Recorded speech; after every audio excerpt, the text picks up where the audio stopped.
Hi everyone, good morning. आज कहानी उस किसान की जिसने अपने खेत में अनाज के बीज बोए। कुछ समय पश्चात अनाज के पौधे निकलना शुरू हो गए। उसी समय एक चिड़िया ने आकर के वहाँ पर घोंसला बना दिया। किसान अपने हिसाब से अपने खेत की खूब रखवाली करता है, लेकिन उसका ध्यान उस घोंसले पे कभी नहीं गया। धीरे धीरे उस चिड़िया ने उस घोंसले में अपने अंडे भी दिए। समय बीतता गया। कुछ दिनों के पश्चात फसल भी बड़ी हो रही थी, साथ साथ अंडे में से फूटकर बच्चे बाहर आ चुके थे। अब चिड़िया अपने बच्चों का लालन पालन कर रही थी। दूर से उड़ करके जाती, खाना वाना लेकर के आती, अपने बच्चों को भी खिलाती, खुद भी खाती। एक बार जब चिड़िया अपने बच्चों के लिए खाना लेकर लौटी तो उसने देखा कि उसके बच्चे बहुत डरे हुए हैं, एकदम सहमे से एक कोने में दुबके हुए हैं।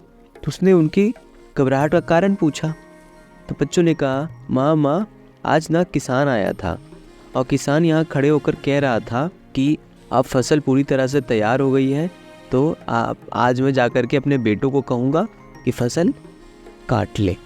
माँ ने मुस्कुराते हुए बच्चों से कहा, टेंशन मत लो, कोई नहीं आएगा फसल काटने के लिए। अगली सुबह हुई, बच्चे अभी भी डरे हुए थे, लेकिन वैसा ही हुआ जैसा चिड़िया ने कहा था, कोई नहीं आया फसल काटने के लिए। फिर से एक दिन चिड़िया जब उड़ करके अपने बच्चों के पास आई तो फिर से देखती क्या है कि चिड़िया के बच्चे जो है पूरे डरे हुए हैं। उसने उनकी अगेन घबराहट का कारण पूछा। इस बार भी बच्चों ने यही कहा कि माँ आज किसान यहाँ आया था और किसान कह रहा था कि वो मजदूरों को कहेगा कि कल वे यहाँ आए और फसल को काट दे।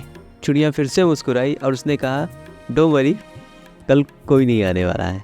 नेक्स्ट डे जैसा चिड़िया ने कहा था वैसा ही हुआ।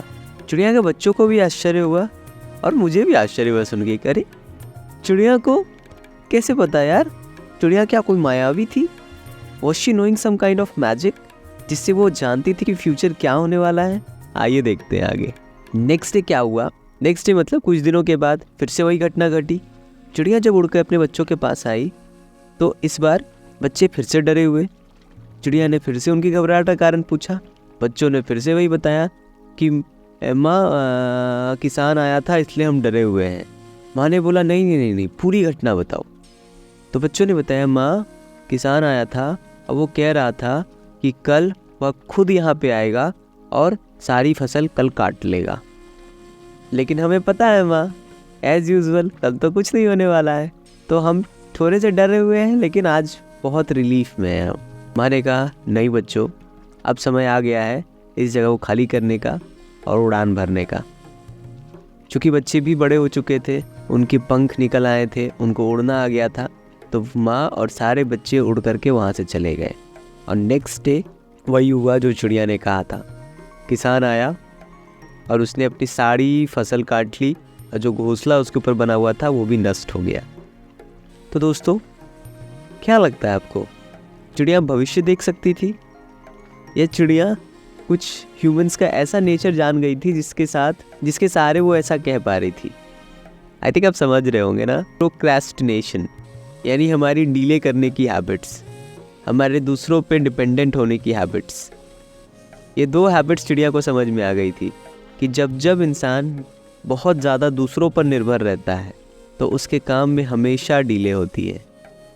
तो दोस्तों, अगर आप भी अपना काम हमेशा दूसरों पर टालते हैं तो देखिए आपका भी काम डिले होता होगा और प्लस आपको फ्रस्ट्रेशन भी होता होगा कि यार मेरा काम नहीं कर रहा, तो उसके साथ रिलेशनशिप भी ख़राब होती होगी। तो इट डज़ंट मीन कि आप दूसरों से हेल्प ना मांगे, ज़रूर मांगे, लेकिन कभी कभी जब से हेल्प ना मिले, be active to do your own work.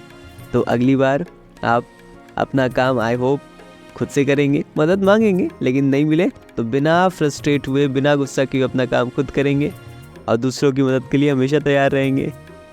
I hope story अच्छी लगी होगी, कमेंट में ज़रूर बताएं। मिलते हैं नेक्स्ट स्टोरी में। Till then take care.